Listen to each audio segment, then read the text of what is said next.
WWE ചരിത്രത്തിലെ ഏറ്റവും മികച്ച താരങ്ങളിൽ ഒരാളായ എഡ്ഡി ഗുറേറയുടെ കരിയറിന് എന്താണ് സംഭവിച്ചത്? 38ാമത്തെ വയസ്സിൽ എഡ്ഡി ഗുറേറ നമ്മളെ വിട്ട് പിരിയുമ്പോൾ എഡ്ഡി ഗുറേറയുടെ മരണം റിങ്ങിൽ വെച്ചിട്ടായിരുന്നോ അതോ ഹോട്ടൽ റൂമിൽ വെച്ചിട്ടായിരുന്നോ? സ്മാക്ഡൗൺ എപ്പിസോഡിൽ എഡ്ഡി ഗുറേറക്ക് അന്ന് സംഭവിച്ച ഹാർട്ട് അറ്റാക്ക് അത് എന്ത് സ്റ്റോറി ലൈൻ്റെ ഭാഗമായിരുന്നു തുടങ്ങിയവയൊക്കെയാണ് നമ്മൾ ഈ വീഡിയോയിലൂടെ നോക്കാൻ പോകുന്നത്. 1967 അമേരിക്കയിലെ ടെക്സസ് എന്ന സംസ്ഥാനത്താണ് ഗുറേറോ ഫാമിലിയിൽ എഡ്ഡി ഗുറേറയുടെ ജനനം. ഒരു റെസ്ലിംഗ് ഫാമിലിയിൽ ജനിച്ച ഗുറേറോ റെസ്ലിംഗ് എന്ന് പറയുന്ന വിഭാഗത്തിലേക്ക് വന്നു എന്ന് പറയുന്നതിൽ അത്ഭുതപ്പെടേണ്ട ഒരു പോയിന്റ് ഉണ്ടായിരുന്നില്ല. അദ്ദേഹത്തിൻ്റെ കരിയർ ആരംഭിക്കുന്നത് മെക്സിക്കോ, ജപ്പാൻ തുടങ്ങിയ രാജ്യങ്ങളിലെ ചെറിയ ചെറിയ റെസ്ലിംഗ് കമ്പനികളിൽ നിന്നാണ്. അദ്ദേഹത്തിൻ്റെ മെയിൻ സ്ട്രീം അറ്റൻഷൻ കിട്ടുന്നത് ECWയിലേക്ക് വരുന്നതോട് കൂടിയിട്ടാണ്. ECWയിൽ ടെലിവിഷൻ ചാമ്പ്യൻഷിപ്പ് 2 തവണ എഡ്ഡി ഗുറേറയ്ക്ക് വിജയിക്കാൻ സാധിക്കുന്നുണ്ട്. പിന്നീട് WCWയിലേക്ക് എഡ്ഡി ഗുറേറോ അദ്ദേഹത്തിൻ്റെ കാലെടുത്ത് വെക്കുന്നു. WCWയിലും കുഴപ്പമില്ലാതെ നല്ല സ്റ്റോറിയൊക്കെ കിട്ടിപ്പോയിക്കൊണ്ടിരിക്കുന്ന സമയത്ത് അദ്ദേഹത്തിന് മെയിൻ ഇവൻ്റ് സ്പോട്ടിലേക്ക് വരാൻ സാധിക്കുന്നില്ല എന്ന് പറഞ്ഞുകൊണ്ടാണ് എഡ്ഡി WWEയിലേക്ക് ചുവട് മാറ്റുന്നത്.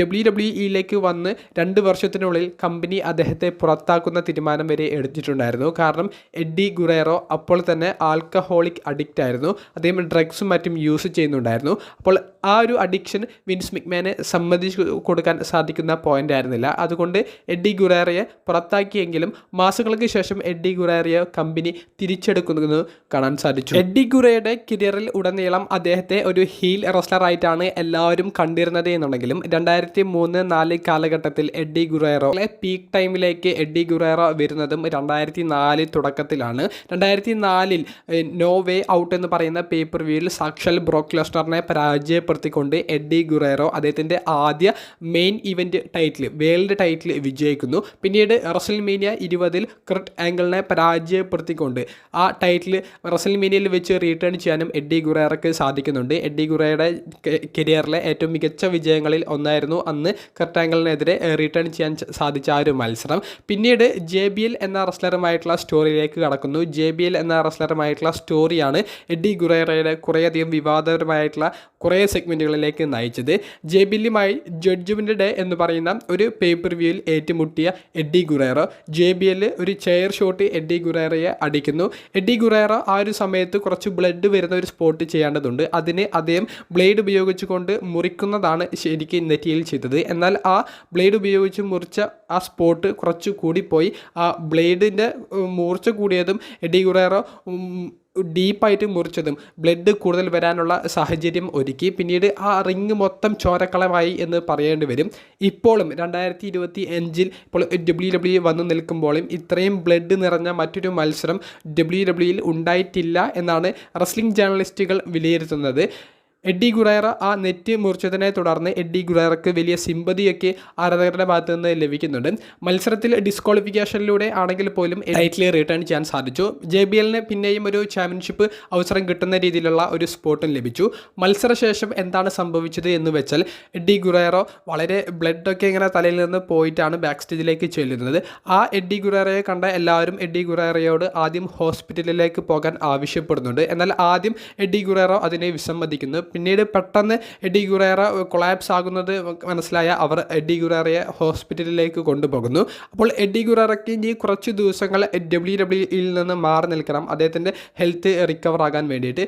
അതിന് അടുത്ത സ്മാക്ഡൗൺ എപ്പിസോഡിൽ WWE ചെയ്ത ഒരു ആംഗിളായിരുന്നു എഡ്ഡി ഗുറേറയ്ക്ക് പെട്ടെന്ന് വയ്യാതാകുന്നതും ആ എഡ്ഡി ഗുറേറ കൊളാപ്സ് ആയി വീഴുന്ന സമയത്ത് JBL വന്നിട്ട് എഡ്ഡി ഗുറേറയെ പിൻ ചെയ്യുന്നതും. അതായത് യഥാർത്ഥത്തിൽ ബ്ലഡൊക്കെ അന്ന് പോയി ആ പേപ്പർ വ്യൂവിൻ്റെ ബാക്ക് സ്റ്റേജിൽ വെച്ച് എഡ്ഡി ഗുറേറ കൊളാപ്സ് ആകുന്നുണ്ട്. അതിന് പ്രകാരം അദ്ദേഹത്തിന് കുറച്ച് ദിവസങ്ങൾ മാറി നിൽക്കാൻ വേണ്ടിയിട്ടുള്ള ഒരു സ്പോട്ട് കാണിക്കണം. അതാണ് സ്മാക്ഡൗണിൽ എഡ്ഡി ഗുറേറയ്ക്ക് ഒരു ഹാർട്ട് അറ്റാക്ക് വന്ന് അദ്ദേഹം പെട്ടെന്ന് ഇറങ്ങിൽ വീഴുന്ന ഒരു മൊമെൻറ്റ് കാണിച്ച് അദ്ദേഹത്തിന് വയ്യാത്ത പോലെയുള്ള ഒരു സെഗ്മെൻറ്റ് കാണിച്ചത്. അതും അദ്ദേഹത്തിൻ്റെ മരണവുമായി യാതൊരുവിധ ബന്ധവുമില്ല എന്നാണ് യഥാർത്ഥ കാര്യമെന്ന് പറയുന്നത്. അങ്ങനെ എഡ്ഡി ഗുറേറോ അവശനായി വീണു. ആ അവസരം മുതലെടുത്തുകൊണ്ട് JBL മത്സരത്തിൽ വിജയിക്കുന്നു.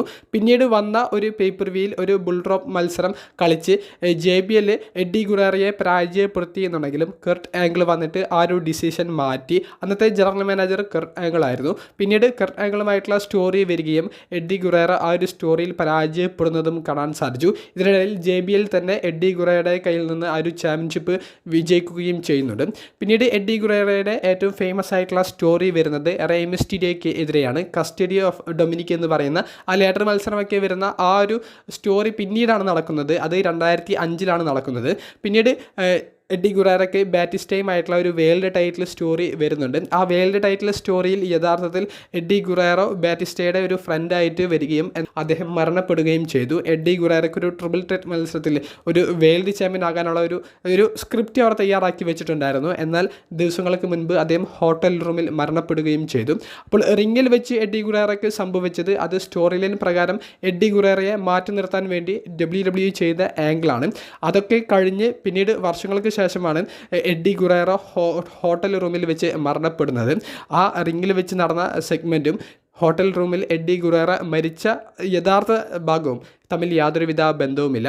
ഹോട്ടൽ റൂമിൽ എഡ്ഡി ഗുറേറ മരിക്കാനുള്ള കാരണം ഹാർട്ട് അറ്റാക്ക് ആണെന്നാണ് നമുക്ക് അറിയാൻ സാധിച്ചത്. എന്തായാലും എഡ്ഡി ഗുറേറ ഇപ്പോഴും റെസ്ലിംഗ് ഇൻഡസ്ട്രിയിൽ ഏറ്റവും ആഘോഷിക്കപ്പെടുന്ന പേരുകളിൽ ഒരാളാണ്.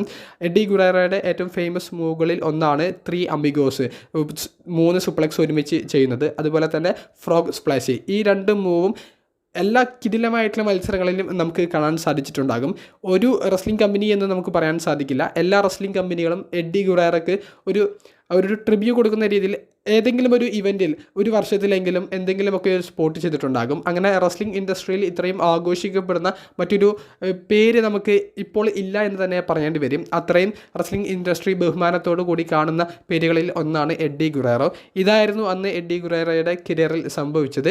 1967 ജനിച്ച താരം 2005 നവംബർ 13 മരണപ്പെടുമ്പോൾ 38 വയസ്സ് മാത്രമേ പ്രായം ഉണ്ടായിരുന്നുള്ളൂ. WWE ഹോൾ ഓഫ് ഫെയിമറായി WWE ഇപ്പോഴും ആദരിക്കുന്ന എഡ്ഡി ഗുറേറോ റെസ്ലിംഗ് ഇൻഡസ്ട്രിയിൽ ഒരിക്കലും മാറ്റിക്കുറിക്കാൻ പറ്റാത്ത കുറേയധികം ഓർമ്മകൾ സമ്മാനിച്ച താരങ്ങളിൽ ഒരാളാണ്. എഡ്ഡി ഗുറേറയുടെ അന്നത്തെ റിങ്ങിലെ സെഗ്മെൻറ്റിൽ എന്താണ് സംഭവിച്ചത്, അതിൻ്റെ കാരണം എന്താണ് എന്നുള്ളതൊക്കെ നിങ്ങൾക്ക് വ്യക്തമായി മനസ്സിലായി എന്ന് വിചാരിക്കുന്നു. വീഡിയോ സംബന്ധിച്ചുള്ള നിങ്ങളുടെ സംശയങ്ങൾ കമൻറ്റ് ബോക്സിൽ ഒന്ന് രേഖപ്പെടുത്തുക. അപ്പോൾ അടുത്തൊരു വീഡിയോയുമായി കാണുന്നതുവരെ ബൈ.